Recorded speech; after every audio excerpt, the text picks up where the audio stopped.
Bruce, you must have something really good too.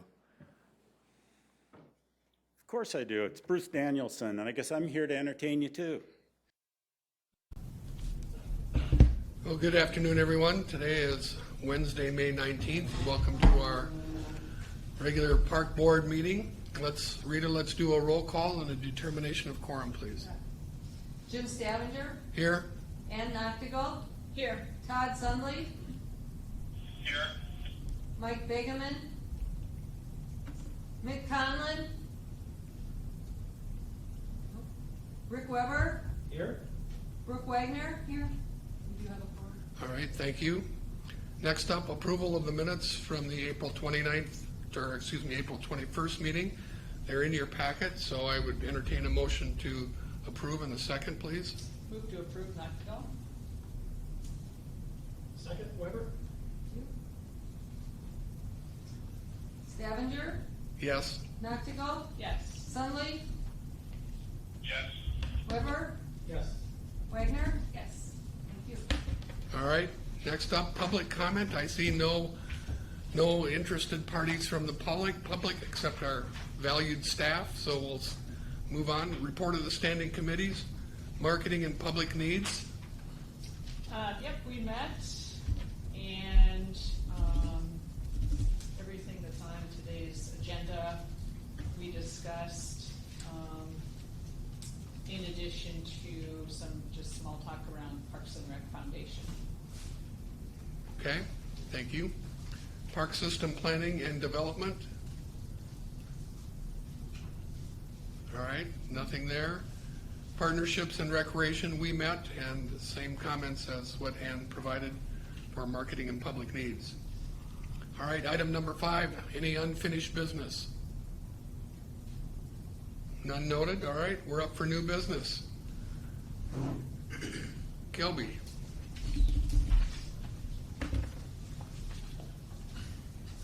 Thank you, and good afternoon. This ordinance change, you have been provided with the entire ordinance change that the council will consider. However, the ordinance that we would like to bring your attention to is just the changes to Chapter 95. In the last legislative session, the legislature defined a motorized foot scooter within state law, allowing them on sidewalks. Also, with that legislation, they also allowed municipalities the power to restrict their use within the communities. This state law will go into effect on July 1st, and so with that, the City Council is championing some ordinance changes to allow motorized foot scooters in a device operating area, which is essentially the downtown area. If you draw a line north at Falls Park Drive all the way up to Minnesota on the west, 14th on the south, and then essentially Weber on the east would be that device operating area. And then the ordinance goes on to say that the city would designate sidewalks within that area which would allow motorized foot scooters. So that would be the only place within Sioux Falls where these would be allowed. And why the change is coming to Chapter 95 is that there are parks, the Downtown River Greenway, and of course Falls Park within this area. So the way the ordinance is written, come July 1st, if the rules for that or the specific sidewalks have not been identified yet by the city, then they are not allowed anywhere within the city. The conversations that we have had about allowable use within the park system, which is why the inclusion of Chapter 95 is here, is to allow them on the Downtown River Greenway, say between the 10th Street Viaduct and Falls Park, about the Overlook Cafe, but only on the east side of the river where the trail is wider, but would not be allowed within Falls Park for various reasons. Sidewalks are narrow, park is congested already anyway.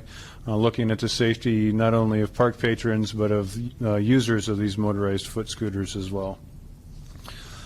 Counselor Jensen is sponsoring these ordinance changes, and he sends his regrets that he wasn't able to be here today. Has definitely assured us that while there may be some concerns about allowing motorized foot scooters in this designated area, that he would be one of the first to make sure that anything that is done appropriately, and that it doesn't become an issue or a concern for the city. So with that, I would be happy to answer any questions that you may have. So it's our understanding we have a company that's interested in bringing this to Ye- the city? Yes, there is a company that is interested in bringing a limited number of scooters and doing, it's the rental piece that you rent it through your smartphone, through an app, and you essentially you check into it and then you check out of it, and then you leave it, kind of wherever it is, and then the company that's doing the renting is responsible for, all the maintenance, to make sure that they're charged, and to make sure that they get back to appropriate locations. So the ordinance is written that way to put all of that responsibility on the vendor, if there is one.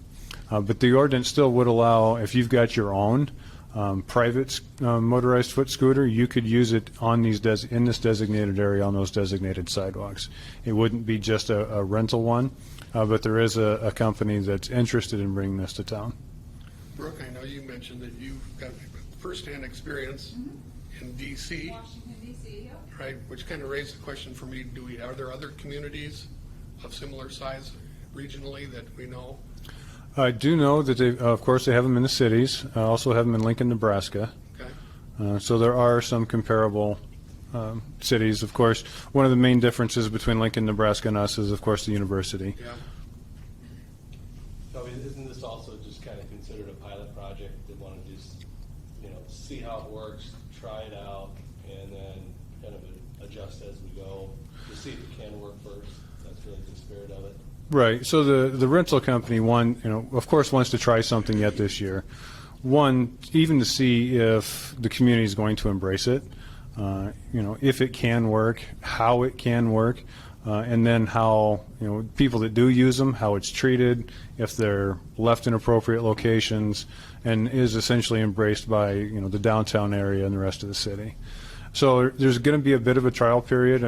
There are limits as far as date range goes, as far as when they're allowed to use them anyway.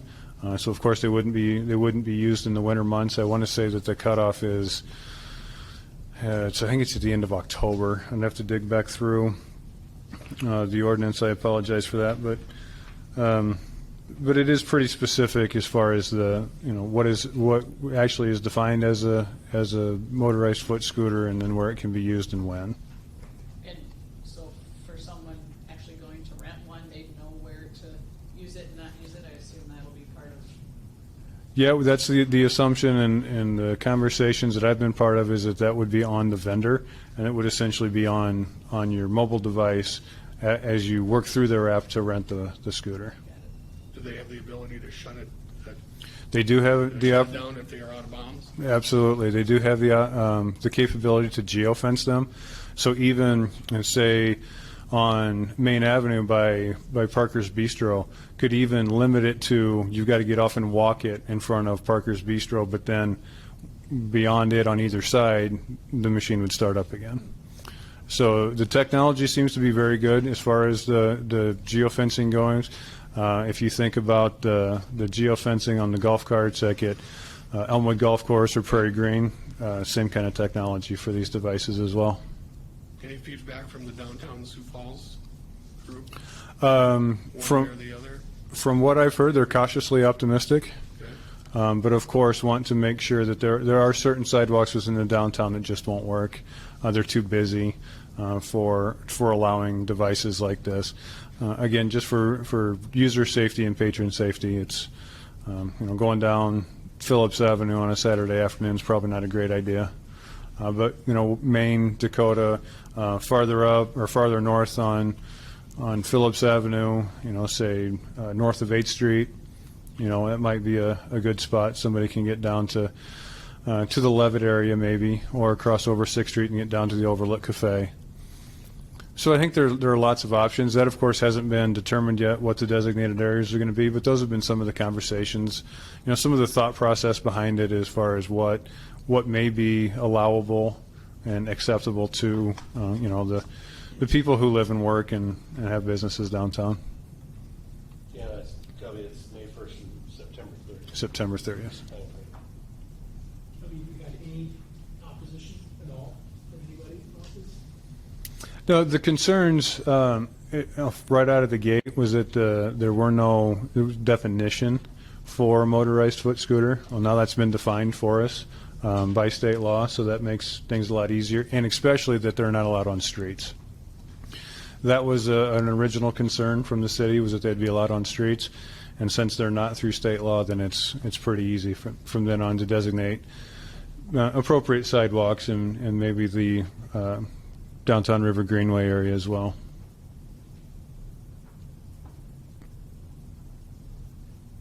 Todd, any questions from you for Kelby? No, not at this time. Okay. Anybody else? So on this particular agenda item, Chapter 95 ordinance, it's actually recommending approval of the ordinance to the city council. So I would entertain a motion for recommending approval to the city council. Wagner to recommend? Noctigal, second. Okay, Rita? Stavinger? Yes? Noctigal? Yes. Sundley? Yes. Weber? Yes. Wagner? Yes. Thank you. All right, good. Next up, Tori.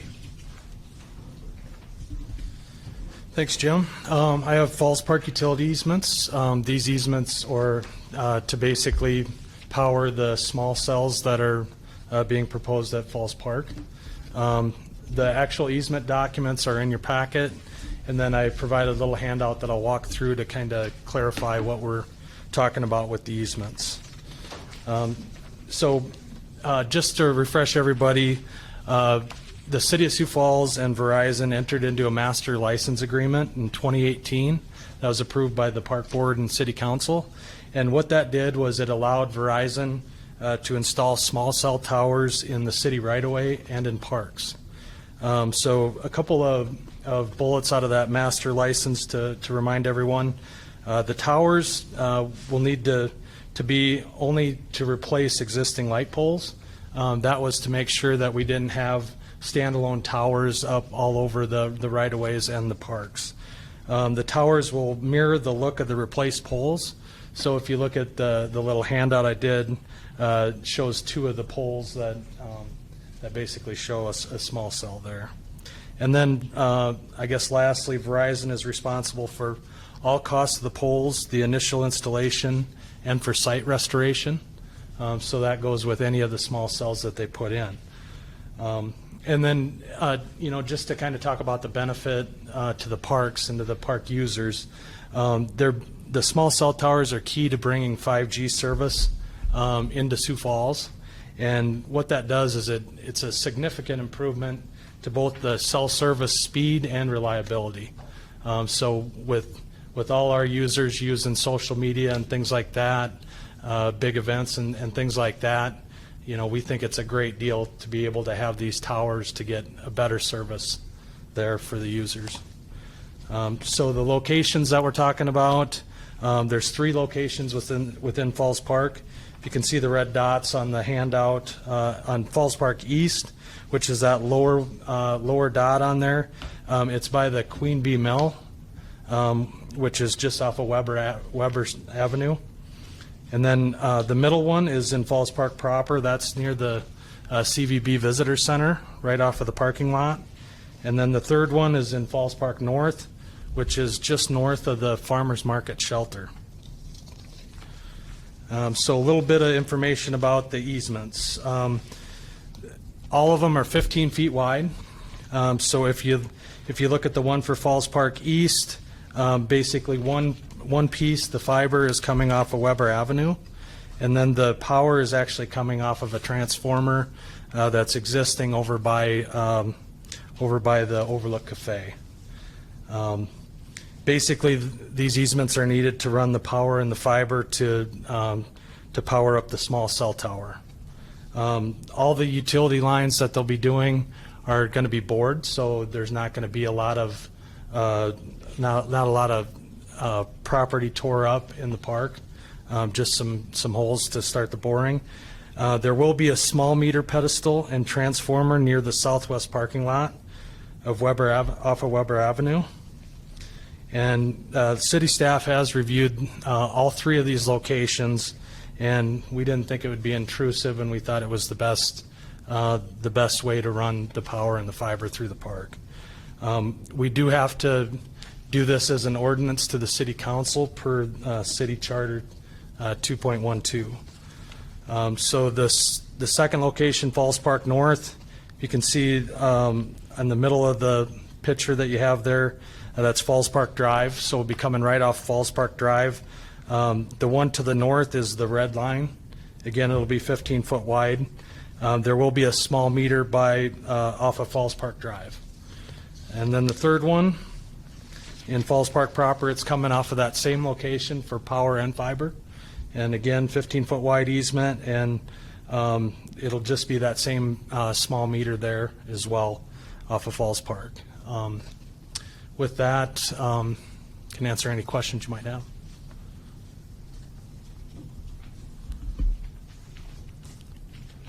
Any- I was just going to say that we did some for McKinnon, right? Yep, so this is the second packet. So we did one at McKinnon last year. The small cell tower is actually up. I think they've bored the power through there, but basically we were out there planting flowers yesterday, and I didn't even notice that it was the small cell tower. There's just a few boxes on the top of the historic light, so very non-intrusive. So pending approval, then when would be the timeline on these? They'd like to hit this in the early part of the year, so I would guess once we go through city council, that might take another month or so. And then of course the 20 days for the ordinance, so I would put it at probably a July, mid-July type installation. Or you see these possibly come to other parks, or is it these are more high-traffic parks? These two parks? Yeah, these are the only two that they've had so far. They have been, they've done a lot of them in the city right away. I thought it was over 100 that they've already put in the city right away. And a lot of our parks, if you think of kind of the perimeter of the parks, there are light poles there that they can probably use too. So I would see probably the bigger parks with the, say you have big tournaments like a Harmadan, a Yankton Trail, I could maybe see them going in there for that. But it all kind of depends on tree canopy, usage, all that different stuff. Right now, these are the only ones that are in the queue, but they did say that they might be looking in the future for a couple more sites. So I can send a text during the St. Patty's Day parade now. Absolutely. Is that the litmus test? I know you can't call, Couldn't do you it. can't text, anything during that parade if there's a lot of people there. So. And they put a lot Yeah, of them downtown. there's a number down Phillips Avenue just with the height of the buildings and everything like that. You can probably see, I'd guess there's probably at least 6 or 7, if not more. Other questions for Tori? All right, this is an item that also requires city council review and approval, so I would entertain a motion to recommend approval to the city council for the Falls Park utility easements. I'd move for approval, Weber. Second, Knoxville. All right, Rita? Stavinger, Yes? Noctigal? Yep. Sudley, Yes. Weber, Yes. Wagner? Yes. Thank you. All right, thank you. Jackie, our most favorite topic. The bylaws. Bylaws. And because it is your most favorite topic, I gave you 2 copies of it. So everybody should have 2 copies. One would be the marked up, so you can see the changes, and the other is the clean. So you'll have both now to look at and to refer back to. But ultimately, we'll be looking at page 4 of the marked up copy, and that is under the Article 4 committees. So this change would be updating the bylaws to remove the committee section as a whole, so sections 1 and 2 from the bylaws. The reason being is, as it's currently written today, and as you can see here on page 4, committees are currently broken down into 3 different buckets, one being marketing, benefits, and public needs, one being park system planning and development, and the third being partnership and recreation. In the past, we did have these separate committees, and we just spoke to each committee about those individual topics. However, as you know, as time has evolved, we ultimately just talk about all topics at every committee meeting, so the need to have those broken down really has gone away. So with removing this, we are still allowed to have committee meetings. However, we will just change the name to director agenda briefings, and then it no longer needs to be within the bylaws. And it can also be removed from our meeting agendas. So today, when you did your report of the committees, that ultimately would go away at the next meeting. So we're still able to meet. We're still able to talk about what's going to be on the agenda. It's just not a formality as it relates to the bylaws in terms of having to report back at a park board meeting. With the agenda briefings, though, we do need to keep it to a minimum of 3 people at a meeting, because anything over 3 would equal a quorum, and then that would consist of a board meeting. So everything would run similar to how we run it today. We're just removing the titles of the individual meetings and removing committees from the bylaws. And that's the only change. Any questions? Todd, any questions from you? Right, this does not require city council It does not. review and approval, so it's Nope. within our authority to do so. So I'd entertain a motion for approval of the Park and Rec Board bylaw changes. I'll recommend approval of the board bylaw changes. Wagner, second. All right, Rita? Stavanger? Yes? Noctigal? Yes. Sunley? Yes. Weber? Yes. Wagner? Yes. Operating budget. Don? Yes, thank you. I just wanted to kind of highlight some of the initiatives that staff have brought forward in cooperation with our finance team for our 2022 budget process for operating budget. I know we reviewed these in committees, but just to highlight some of the initiatives that we have. One of those is the McKinnon Park Band Shell. That's an operating budget item. And essentially that would provide for what I'll call matching funds with the residents in the area of McKinnon Park who have agreed to undertake a fundraising effort to provide half the cost of the renovations of the McKinnon Park Band Shell. The band shell is over 100 years old, and it is in need of some refurbishment. And so we do have a plan for what that would look like and what that would consist of, and so we're trying to engage them to go out and raise that money so that next year in 2022 we can get that work completed and be able to have another 100 years with the band shell. So that's one of our initiatives. As you know, this last month or so, we went back to the council for seasonal wage increases to especially increase our lifeguard wages. That's been very beneficial, and so that was a $250,000 increase to our budget in 2021, which will obviously carry forward into 2022. But then we also are trying to also look at all of the other positions across the department to align them better with other city departments and their seasonal needs. And so our finance team has done, and HR team has done a nice job of really creating kind of a step system so that if you come back each year, there's an incentive with additional pay to not only, one, recruit by increasing the initial wage, but also encourage them to come back and work for us again because of the additional pay that we'll offer each time they come back for another year of service with us. So that would be another $350,000 in addition to what was done this year. Then there's just general wage and benefit increases, cost of living adjustments, union contracts that a lot of our employees are covered by, our own employees. So it's about $320,000. And then we've got a variety of increases in repair and maintenance, professional services, supplies and materials, rentals and utilities, around 2 new facilities that we're pretty excited about, as you all are aware of. This is Jacobs supplies at Falls Park, the ice ribbon and the refrigerated ice, the utilities and associated costs with that, and then also the Hayward Park spray park, which obviously has some costs with it too.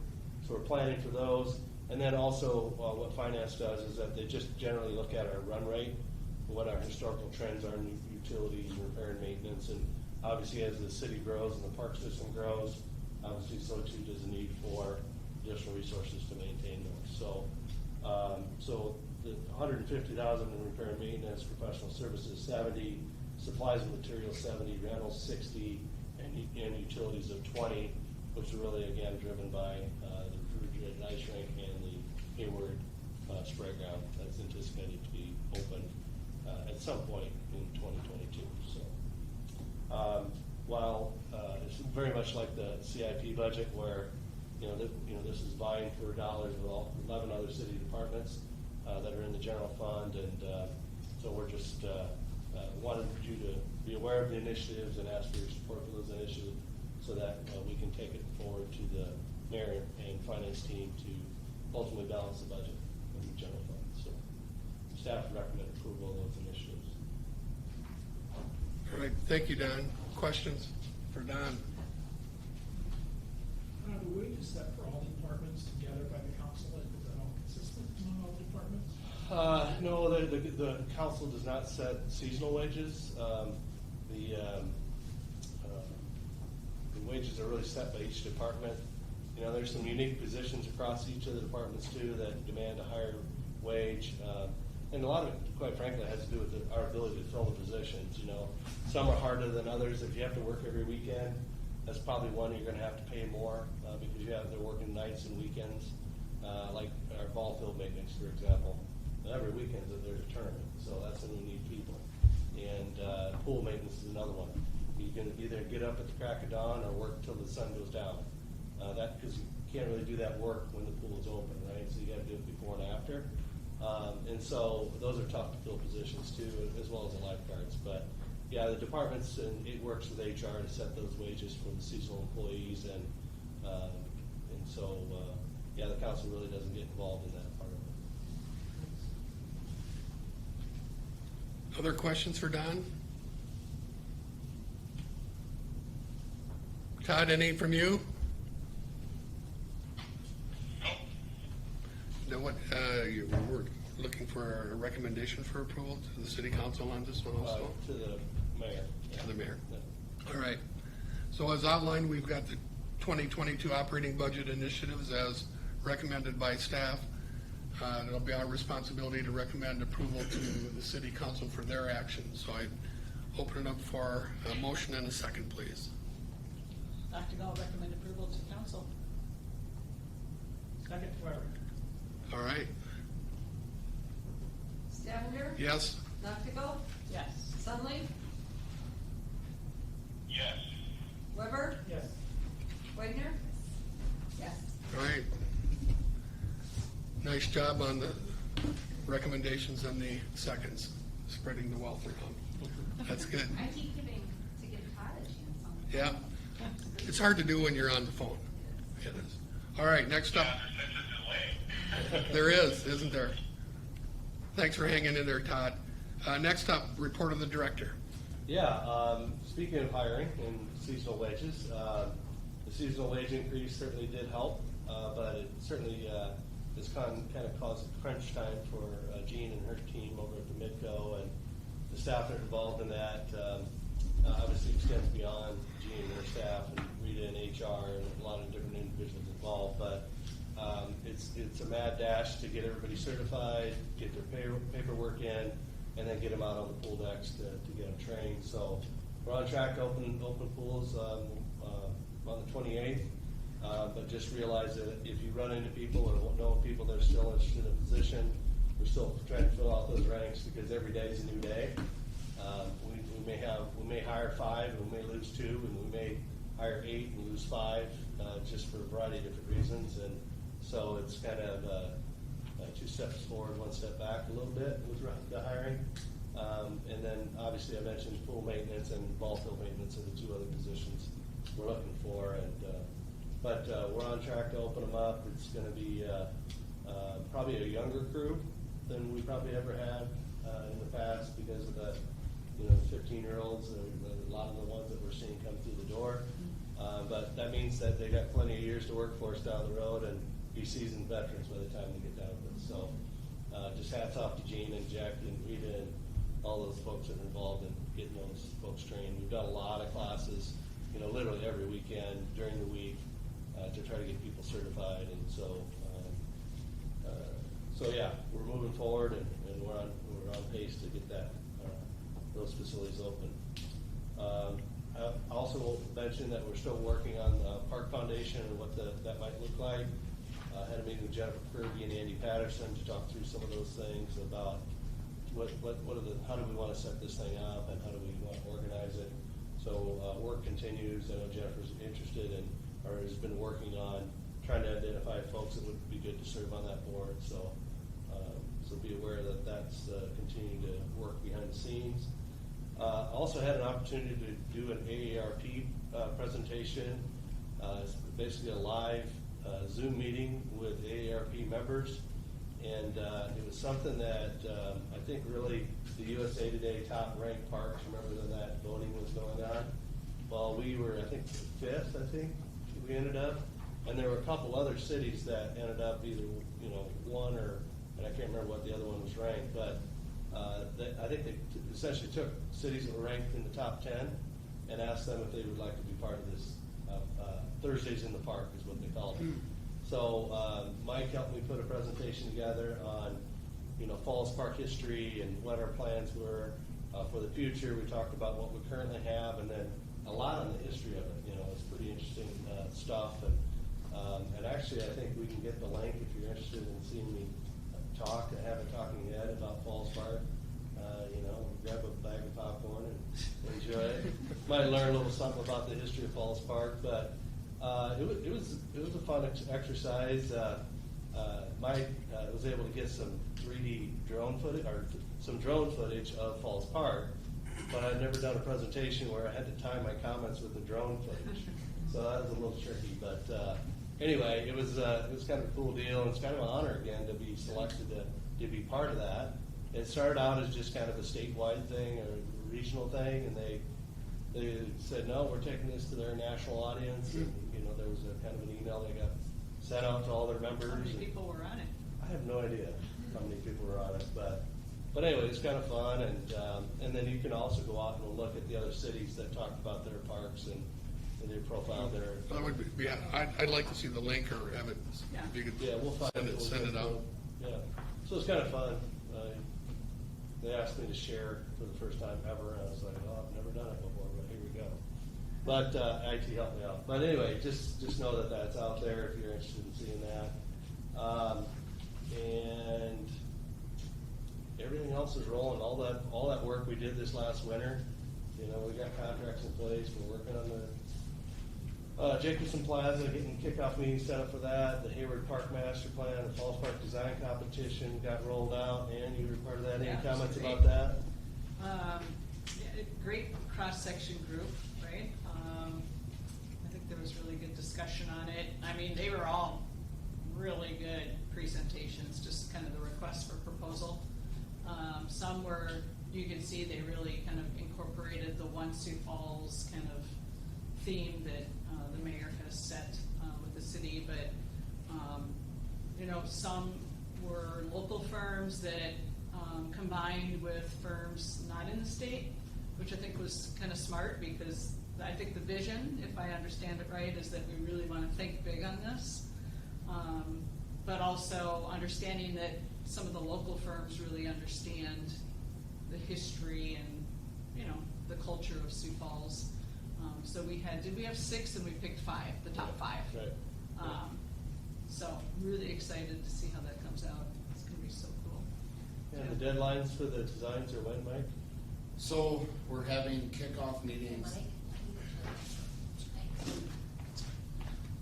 So we'll be having kickoff meetings with the consultant teams that we selected later this week and next week, just to kind of go over schedule and timeline, answer questions, requirements, that kind of stuff.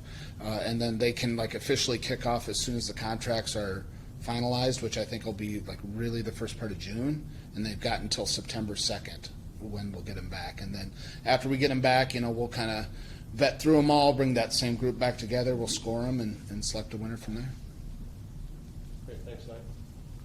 That's what I've got, unless there are questions as we head into Memorial Day weekend. Did you try to recruit people to work for the park system on your AARP call? I didn't, but that would have been a good idea. Come on, Don. That's the marketing background you have, Right? right? There's my chance. Darn it. But we have some guys that work for us for like 30-some years, right, Kelby?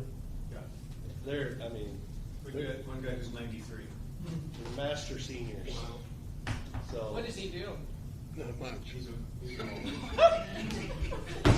Sorry. Okay, yeah, he mows for us. Okay. Vital team member. Vital team member, yes. What are you doing this summer?